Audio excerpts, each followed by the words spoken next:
Here's the corrected TTS version with all fixes applied, no headings, ready for 11 labs. A 20-year-old kid stood in front of a slot machine at the MGM Grand in Las Vegas, watching $72,000 light up in front of him, and he walked away from that casino with nothing at all. What he lost that week paid for something he would carry for the rest of his career, and the darts world has been telling the story wrong ever since. Adrian Lewis is one entry on this list. There are dozens more, and they range from names a governing body refused to print on a shirt, to names now defended by lawyers, to one nickname that only exists because a television producer happened to look down at his own foot.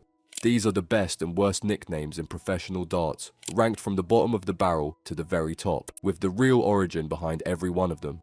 Some were invented in a pub by a teenager and his dad, some were won and lost in a match nobody watched, and a few of the most repeated origin stories in the sport turn out to be nonsense.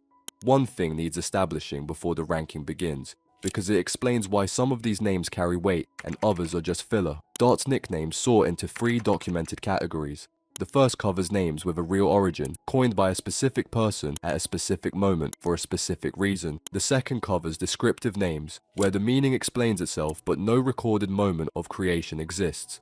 The third category is fan lore, meaning the nickname exists, everybody uses it, and nobody can prove where it came from.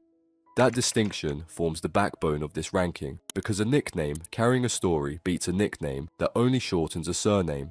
So we start at the bottom, with the ones that were never allowed to exist in the first place. At the very bottom of any nickname ranking sit the names the sport itself refused to print. The PDC reserves the right to prohibit offensive, vulgar, or inappropriate nicknames, a governing position cited by The Independent, and enforcement has happened more than once. Tim Pusey owns the clearest case. His chosen nickname was the Magnet, which on its own reads as unremarkable, but paired with his surname, it forms a vulgar pun, and the PDC blocked it. Pusey did wear the name at his televised debut at the Auckland Darts Masters in 2018, then waited 7 years to return to that stage, and by the time he reached his World Championship debut, it was barred from his shirt. Speaking to the Tungsten Tales podcast, Pusey said he had none of it on his shirt, that he would have to find a new one, and that the chants could be colourful. He eventually settled on Thunder from Down Under, and under that name, he lost 3-0 to Keen Barry. Pusey has company here. According to the New Zealand Herald, Owen Bates was prohibited from using the Master in 2023, and another New Zealand player was told to stop using his chosen name as well. One more entry belongs in this bottom tier, though it fails for a different reason. James Wade briefly carried the nickname The Wingman. He showed his displeasure, and it disappeared. A nickname the player himself rejects has already failed, however good it sounds. That is the flaw. Banned, blocked, or abandoned. Everything above this point at least survived contact with the sport, starting with the names that survived without ever earning a story. The next tier holds nicknames that function perfectly well and mean absolutely nothing. Broadcasters use them, fans use them, and no reliable source explains where any of them came from. Chris Dobie answers to Hollywood, with an unverified origin and no documented account of who handed it to him or why. Colin Lloyd went by Jaws, and that origin sits unverified too. Jose de Souza carries the special one. Anyone who follows football recognizes the reference, since fellow Portuguese Jose Mourinho described himself as a special one back in 2004. And no source documents who actually applied the phrase to de Souza, which leaves the coiner unconfirmed. A second problem runs through this tier, and it does more damage than having no story. That problem is having no exclusivity. According to Darts, historians at Darts 501, and this comes from a single source, several nicknames have been worn by more than one player. Simon Whitlock and previously Colin Osborne both used the Wizard. Kim Huybrechts and Rob Szabo have both been the Hurricane. Rocky belongs to Josh Rock, Andy Jenkins, David Jones and Davey Richardson.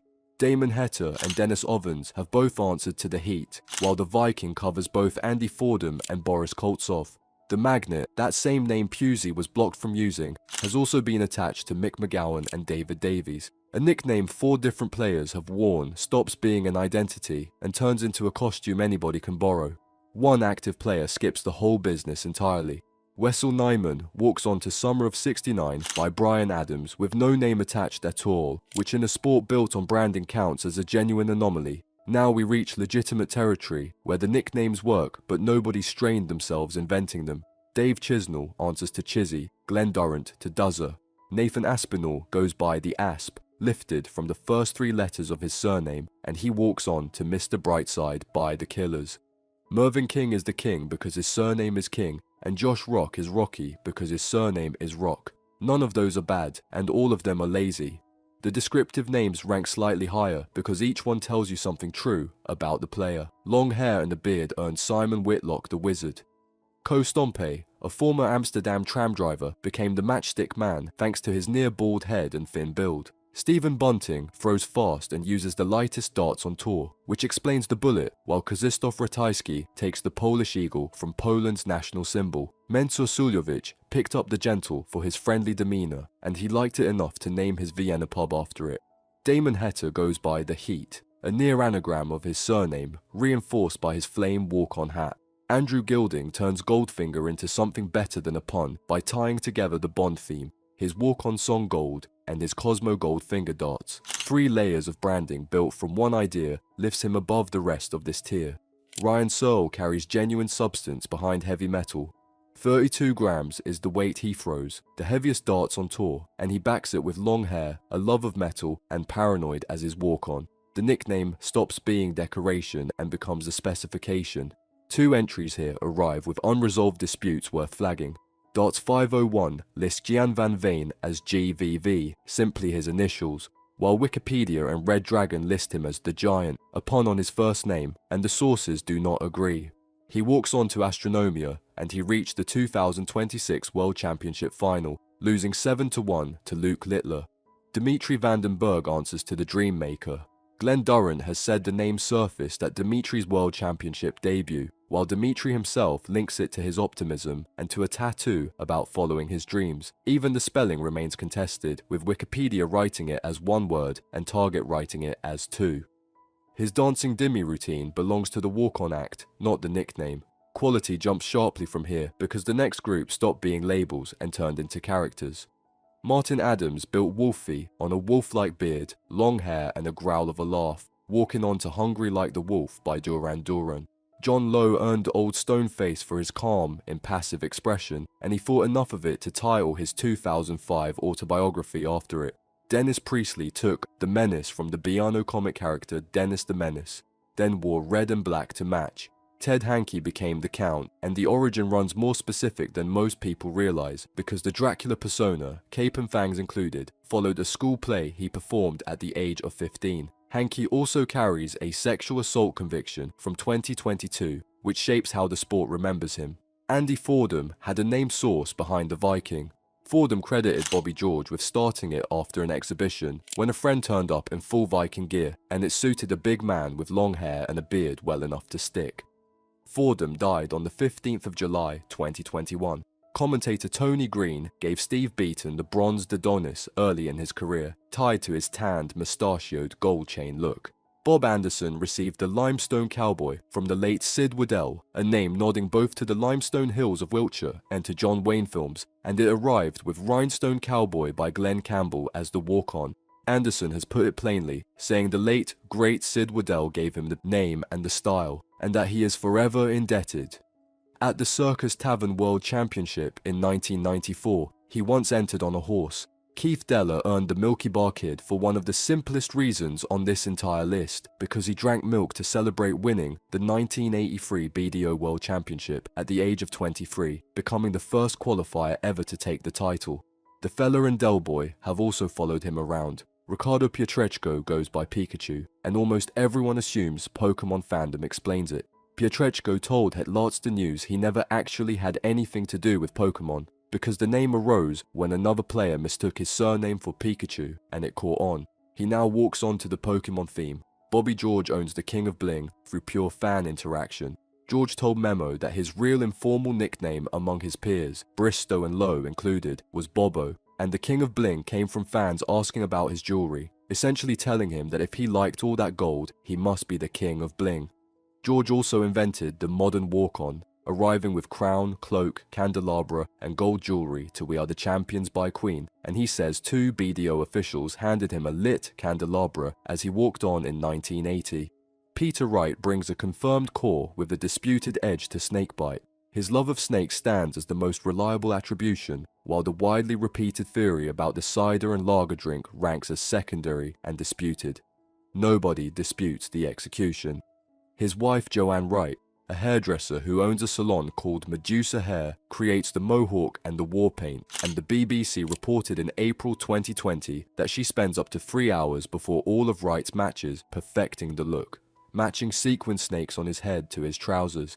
Joe Wright has said the snakebite alter ego came together just before the 2014 World Championship final. Wright told CBS News he is a pretty shy guy off the board, and that it works like a Jekyll and Hyde type thing. Which brings us to the very top of the ranking, the names carrying a documented origin, a name source or a specific event, and a story that improves the nickname once you know it. Gerwin Price, the Iceman. Price had no nickname as a younger man until a friend suggested the Iceman Price, and it stuck, which explains Ice Ice Baby by Vanilla Ice as his walk-on. Context lifts it further because Price played professional rugby union as a hooker with Neath, Cross Keys and Glasgow Warriors, plus rugby league with the South Wales Scorpions, before ending his rugby career in 2014. Rob Cross, Voltage. Cross worked as an electrician until late 2016 before turning professional, and Voltage arrived when he joined the PDC in 2017. He then won the 2018 World Championship on debut,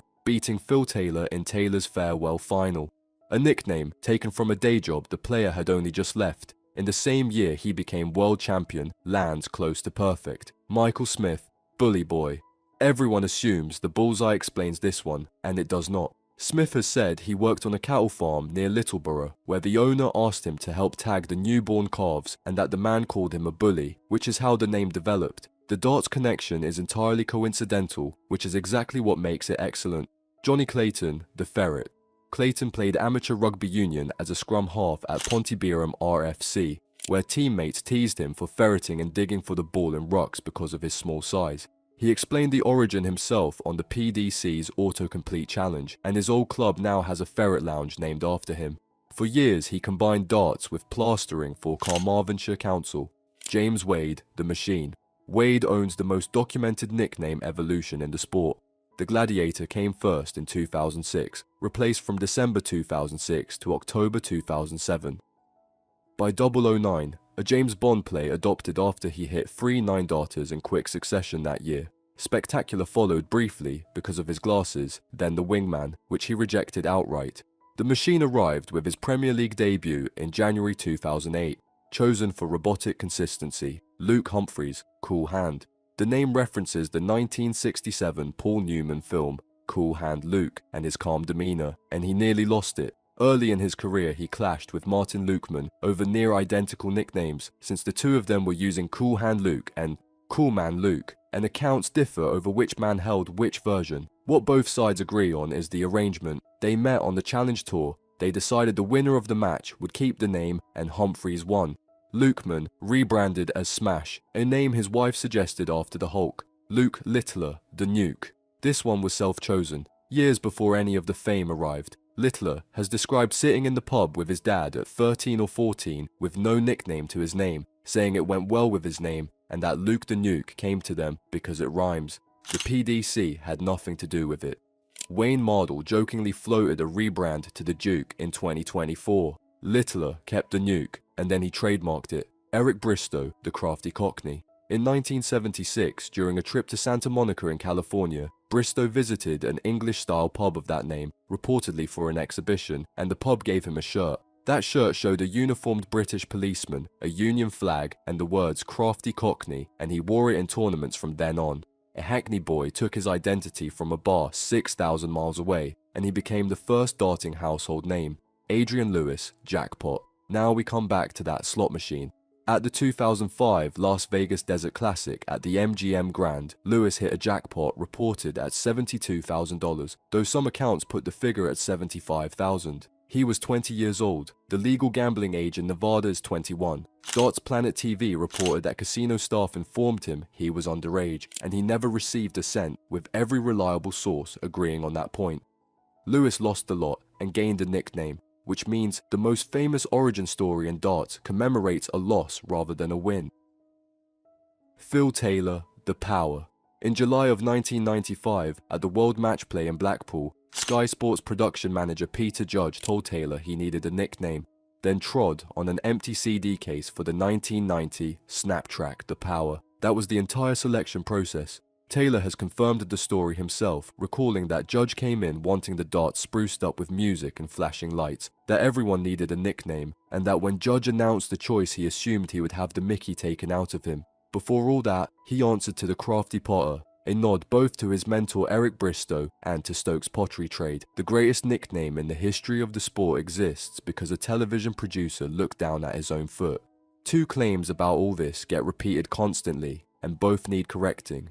Adrian Lewis comes first. Any version of that story where he kept the money or collected it later is false because he was underage and he got nothing. Michael Van Gerwen comes second. Van Gerwen has said a family member gave him Mighty Mike, while early in his career he answered to the Bulldog, and the green machine traces back to his signature lime green shirt.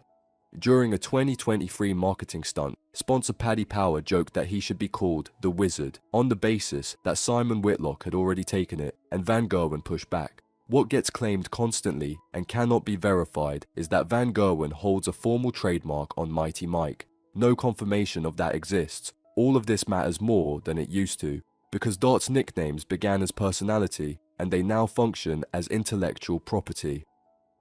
Luke Littler. Darts Limited filed to trademark the nuke on the 24th of July 2024. February of 2025 brought the consequences, when a Warrington venue called Nuke Sports Bar received a legal letter sent on Littler's behalf by the law firm Bird & Bird. Owner Owen Williams had already spent around £5,000 on signage, window art and branding, and he was given until the 21st of February to stop using the name. The letter cited trademarks on the nuke, on Luke Littler, and on Luke the Nuke Littler, along with the copying of a purple and yellow logo. Williams later said there was no option other than changing the name. The scale of the sport explains that aggression, £5 million. That was the record prize fund at the 2026 PDC World Championship, held at Alexandra Palace from the 11th of December 2025 to the 3rd of January 2026, with £1 million going to the winner and an expanded field of 128 players. First round losers collected £15,000, quarter-finalists took £100,000, semi-finalists £200,000, and the runner-up £400,000. For comparison, the first breakaway World Championship, which began on the 28th of December 1993 and finished in January 1994, carried a prize pool of £64,000. Growth from there was uneven rather than steady, with the fund actually falling in some early years before it climbed past £1 million for the first time in 2010 and settled at £2.5 million from 2019. Doubling that to £5 million in 2026 leaves the modern figure at roughly 80 times the original. Littler won that 2026 title, beating Gian Van Veen 7-1. According to AP and ESPN, his £1 million check on the 3rd of January 2026 stood as a record winner's prize and the first time a darts player received a seven-figure sum for a single tournament win. The 8th of January 2026 brought a 10-year target darts deal worth £20 million, described by ESPN and the Press Association as the most lucrative the sport has ever seen, and by Target as the largest agreement in darts history between a brand and a player. Littler said Target had believed in him from day one, and that he was delighted there were many more years to come. The money kept moving after that. The 2026 Premier League prize pot rose by £250,000 to £1.25 million, with the champion share climbing from £275,000 to £350,000, and Littler took it by beating Luke Humphries 11-10 at the O2. Then in July, at the World Match Play in Blackpool, his semi-final win over Dirk van Duijvenbode made him the first player in the sport's history to pass £3 million on the PDC's two-year Order of Merit. He beat Gerwyn Price 18-9 in the final, taking £225,000 and lifting his two-year total to £3,143,500. The path from pub humour to trademarked assets runs like this. Through the 1970s and 1980s, under the BDO, with ITV and BBC coverage, darts became a television staple, with the first World Championship arriving in 1978. Nicknames stayed personal or descriptive. Jockey Wilson answered simply to Jockey, which was never a stage name at all, but a Scottish diminutive of John, since his full name was John Thomas Wilson. John Lowe had Old Stoneface. Eric Bristow became the first genuine household name, and around 1980, Bobby George invented the theatrical walk-on. 1992 is when the sport fractured, as 16 players walked away from the BDO to form what became the PDC. That group included Phil Taylor, Dennis Priestley, Eric Bristow, John Lowe, Keith Deller, Jockey Wilson and Bob Anderson. Their rival World Championship launched at the Circus Tavern with that £64,000 pool, and Priestley won it. From the mid-1990s onward, Sky's production drove the branding, and Taylor received the power in 1995 alongside pyrotechnic walk-ons. From 2000, Wayne Mardle, himself nicknamed Hawaii 501 as a play on Hawaii 5-0, turned the walk-on into a spectacle. ESPN has credited Mardle with pioneering the modern darts walk-on, describing it as what the longboat was to the Vikings, and noting that before Mardle, walk-ons were something players got out of the way before the real business began. 2008 took the World Championship to Alexandra Palace. January of 2018 abolished walk-on girls, beginning with the Masters in Milton Keynes after what the PDC described as feedback from its host broadcasters. Van Gerwen supported the change and Raymond van Barneveld opposed it, backing an online petition to reinstate the women, which the BBC reported had gathered nearly 15,000 signatures by the Saturday evening after the announcement. 2025 brought one more change, when the PDC issued a memo ahead of the Grand Slam instructing players to speed up their entrances for broadcast timing, though a spokesman clarified that players were not banned from signing autographs, which leaves the ranking resting on one test, asking whether knowing the origin makes the nickname better. Chizzy fails that test, so does the Asp, and Hollywood cannot pass it at all because there is nothing to know. Bully Boy passes because the calves make it stranger and better. The Ferret passes because a scrum half digging in rucks preserves a real memory of a real person.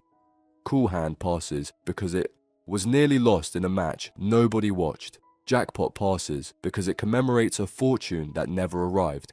The Power sits at the top because the most powerful brand in the history of the sport was created by accident in Blackpool in July of 1995 when a Sky producer stepped on a CD case and looked down.